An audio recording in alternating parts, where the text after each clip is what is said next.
So at the end of the last place where we were at in the script there, basically at the end of that last video, we were at a point where we were trying to ask the decision maker here, you'd be open to at least considering, or you'd be open to changing payment processing providers as long as we're able to actually eliminate the percentage and per item fees and all the junk fees that you would pay, right?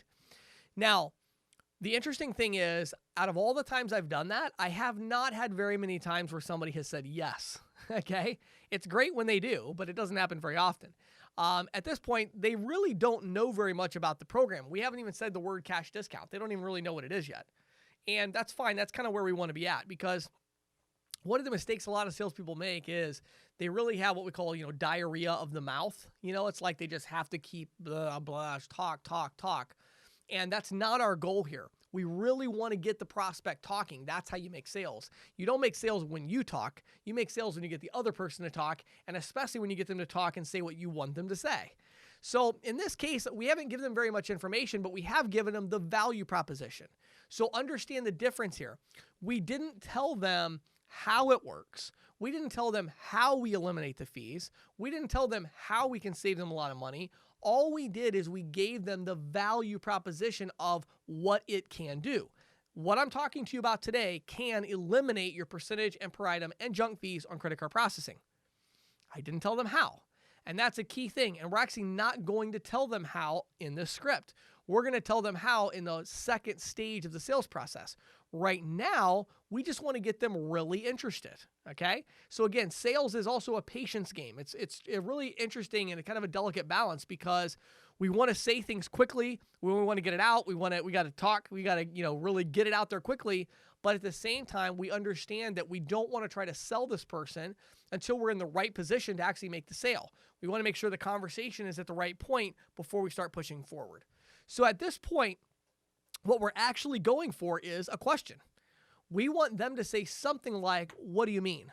Or "How could you do that? How does it work? What are you talking about?" Now, let me warn you, sometimes this question they ask is going to sound negative. "What are you talking about? What do you mean you can eliminate my fees?" They're not going to say it like, "Really? Tell me more." That's not going to happen. That's like a fairy tale, right? This is real sales. I'm giving you practical advice, not fairy tale advice. Prospects are skeptical at best, So what are they going to say? They're going to say, "What are you talking about? How does it work? What do you mean? How do you eliminate all the fees? How does that work?" They're going to ask something like that, which is great, because that's exactly what we want them to do, because then we're going to get into our follow-up here, okay? So let's look at follow-up option number 1, okay? That's a great question. I don't want to take up too much of your time today, but I can tell you we have several options that you might qualify for based on your location and business type. So it's like based on the fact that you're not a repair shop in the Atlanta area. How about I email you some information to review? All right. So here's the key here. We want to keep them really, really interested. And more importantly, we want to keep our positive momentum. Now, what most salespeople will do is when a merchant says, "Well, how does it work? Tell me more about it." They just are like, "Oh my goodness, somebody's interested. Yes.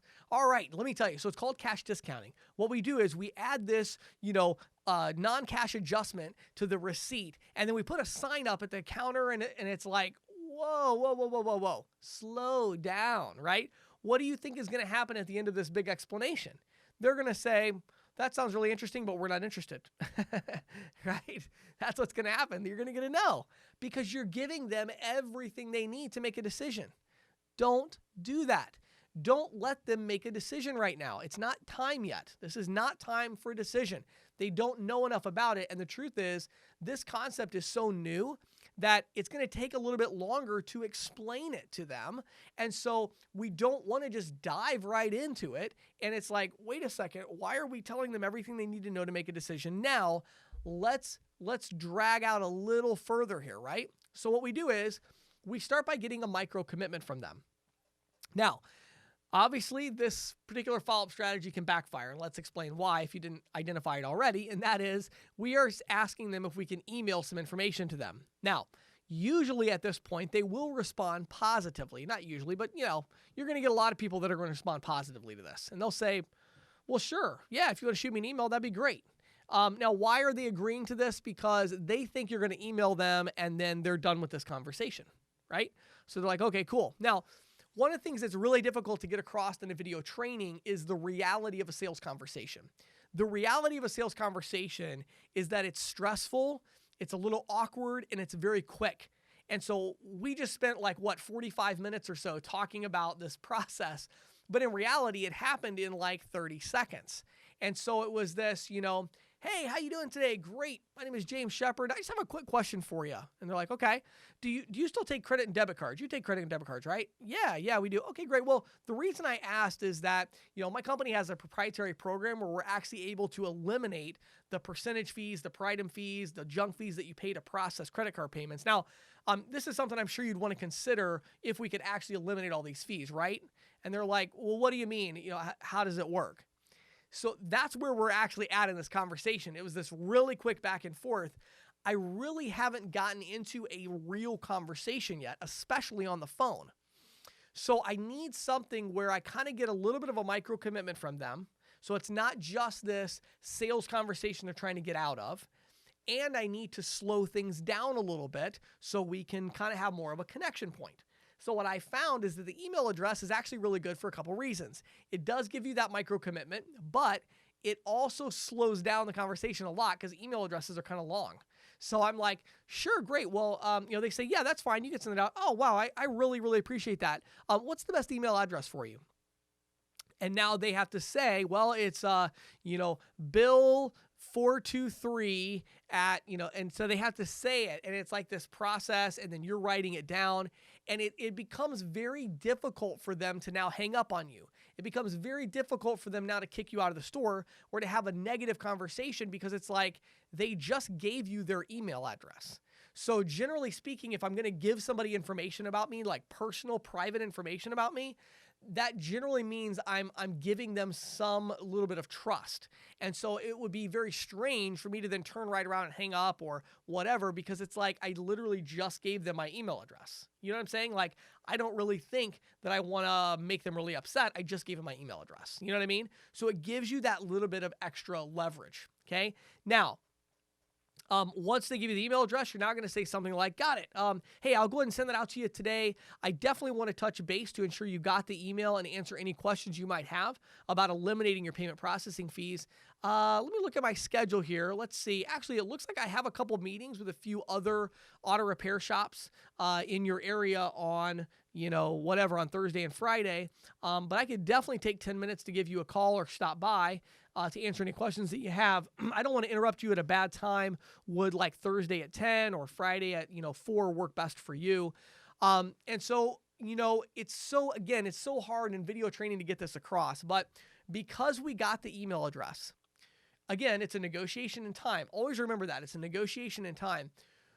Salespeople a lot of times lose the sale because they try to talk longer than they've been given permission to talk. That's it, and they get tuned out. At this point, because we got the email, it's like we now have this approval to talk a little bit longer. And so we can really slow down. I'm talking fast because I'm doing a video, but in reality, I would talk a lot slower on that part.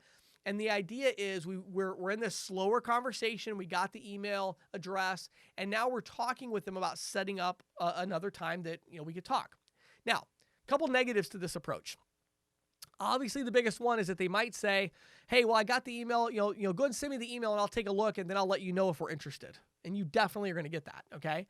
And that's a problem, You can easily overcome it, in my opinion, by saying, sure thing. Well, great. Well, again, you know how email is. Sometimes it goes in the wrong folder, spam folder, something like that. So I definitely do want to follow up and make sure you got the email. So I tell you what, I'll just give you a quick call on this day, or I'll just swing by just to make sure you got the email.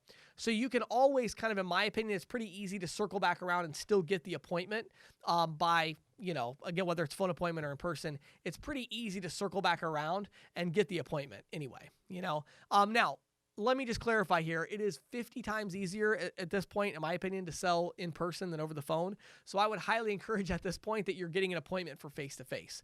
So the idea is I could definitely stop by. You want to try to do face-to-face if at all possible here, okay? So the other problem, at this point is, you've given them that email, they've given you the email address, and you've agreed to take that. And so this is definitely not a one-call close anymore. It's a two-call close at best. because if you're trying to do all a seamless thing, that's going to be hard. Now, you could technically get around it. You could, if you had the email as like some kind of a software where you had the email as like a template, you could pull it up and literally, as you're talking, send the email, and there you type it in, you hit send, like, okay, cool. Hey, I just sent that email over to you. I tell you what, do you have like 5 or 10 minutes for me to just run through this with you? And I could answer questions while I'm here if you'd like, and just kind of explain how the program works. So you can certainly do that. But again, you've already kind of sent the email, so you don't have as much leverage. They are probably going to say, come back, right? So this is probably going to be a 2-call close. All right, so let's talk about the follow-up option number 2, but let's do that one actually in the next video.